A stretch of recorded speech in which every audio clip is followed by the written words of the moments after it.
quantum in law and quantum merit in law. So, law term muna tayo, no? Maganda. Yung quantum is yung amount ng damages determined. Yun yung kung magkano yung damages, magkano magkano yung amount ng pag-breach mo ng contract. Ayan.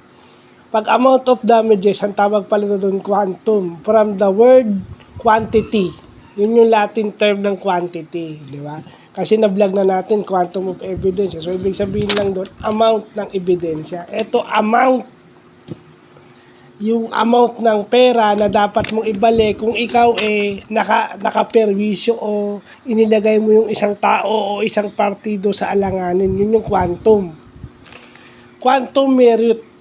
Okay? Kung wala kang formal contract, kung walang formal contract na in-exist, yun yung ibibigay mo sa isang tao dahil yun yung deserve niyang makuha.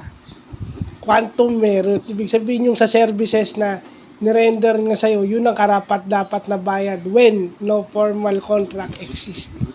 Kaya nga nakalagay dyan, ha? So, maganda rin. Itong kagandahan pang nagbabasa ka ng batas.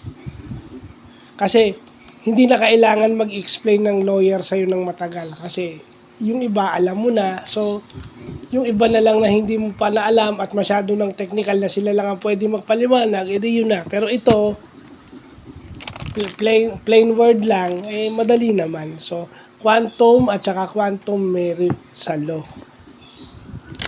No? So, G, kasalanan mo na naman to.